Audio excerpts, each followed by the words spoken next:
Assalamualaikum warahmatullahi wabarakatuh, saudaraku yang sedang meniti jalan menuju cahaya. Hari ini, izinkan kami menemanimu merenung dalam keheningan yang penuh makna. Pernahkah engkau merasa bahwa dunia ini terlalu bising, hingga nama Allah pun terasa jauh dari hatimu? Atau barangkali, engkau sedang mencari makna di tengah kebingungan hidup? Zikir telah diajarkan sebagai jawaban. Namun, tahukah engkau bahwa zikir pun punya tingkatan? Imam Al-Ghazali, sang Hujjatul Islam, menjelaskan bahwa ada dua tingkatan zikir kepada Allah. Yang pertama adalah zikirnya para wali. Mereka yang seluruh pikirannya terserap dalam ingatan dan perenungan kepada Allah.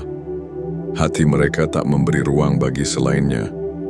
Tubuh mereka dikendalikan oleh hati yang telah tenggelam dalam cinta ilahi. Mereka bahkan menjauhi perkara yang sebenarnya mubah, bukan karena dosa, tapi karena takut kehilangan kedekatan dengannya.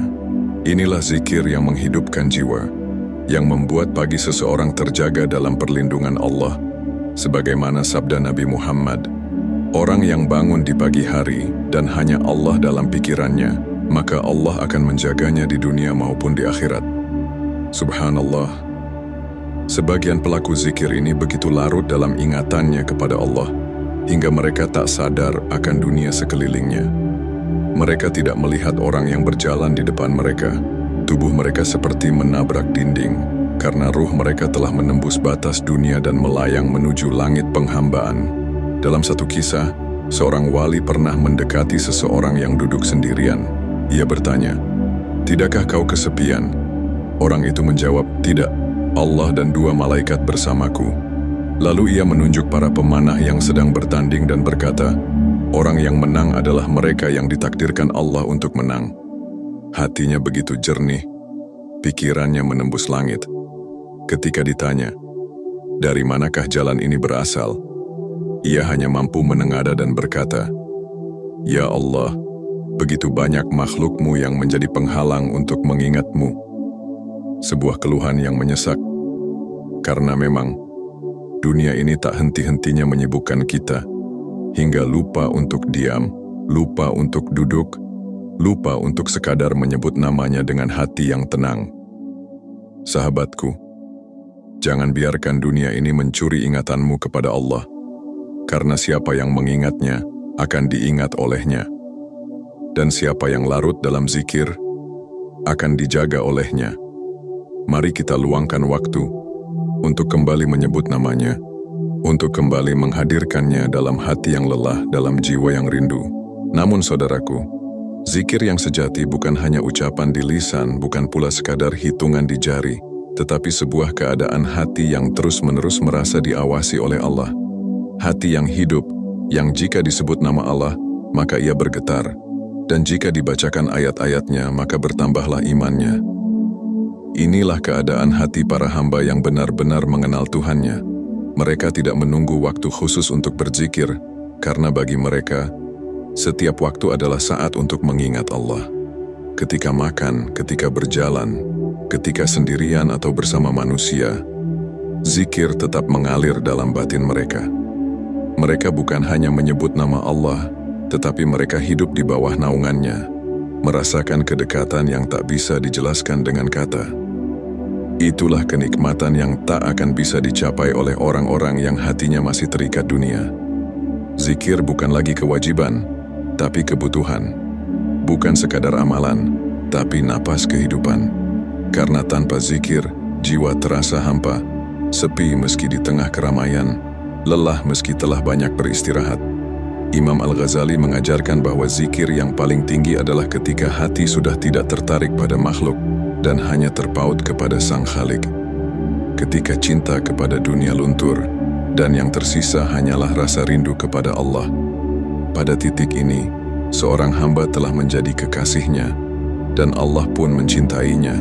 Sebagaimana firman-Nya dalam hadis qudsi, "Jika aku mencintainya, maka aku menjadi pendengarannya yang ia gunakan untuk mendengar, penglihatannya yang ia gunakan untuk melihat, tangannya yang ia gunakan untuk memukul, dan kakinya yang ia gunakan untuk berjalan." Bayangkan, bagaimana hidupnya seorang hamba jika semua geraknya dibimbing langsung oleh cintanya. Langkahnya bukan hanya selamat di dunia, tetapi juga dimuliakan di akhirat. Namun, jalan menuju zikir yang sejati tak mudah. Ia penuh ujian, penuh cabang godaan. Kadang setan membisiki kita agar merasa cukup dengan amal-amal kecil.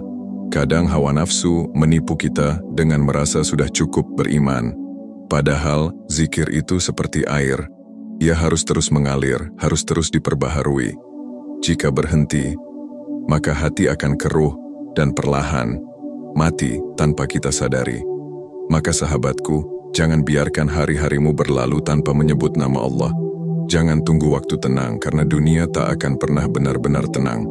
Lawan segala kesibukan itu dengan sebutan La ilaha illallah, Subhanallah, Alhamdulillah, Allahu Akbar. Sebutlah namanya, walau dalam lelah. Sebutlah namanya, walau dalam tangis. Sebutlah namanya, walau dalam sunyi. Karena zikir itu seperti cahaya di kegelapan. Ia tidak hanya menerangi jalan, tetapi juga menghangatkan jiwa yang beku.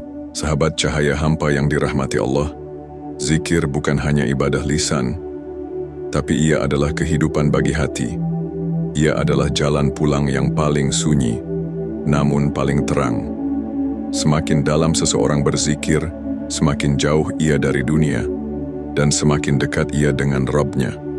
Imam Al-Ghazali mengajarkan kita bahwa ada tingkatan dalam zikir, dan puncaknya adalah tenggelam dalam ingatan kepada Allah, hingga dunia ini tak lagi menggoda, dan makhluk tak lagi menjadi sandaran.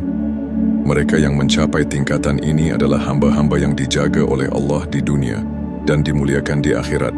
Semoga kita diberi kekuatan untuk terus menyebut namanya, dalam susah, dalam senang, dalam diam, maupun dalam ramai. Semoga zikir kita bukan hanya di bibir, tetapi hidup di hati dan mengalir dalam setiap gerak hidup kita. Jika narasi ini menyentuh hatimu, jangan lupa untuk like, bagikan kepada saudara-saudaramu, dan subscribe channel Cahaya Hampa, agar kita terus bersama di jalan renungan, di jalan ilmu, dan di jalan yang menuntun kita pulang kepada Allah. Wassalamualaikum warahmatullahi wabarakatuh.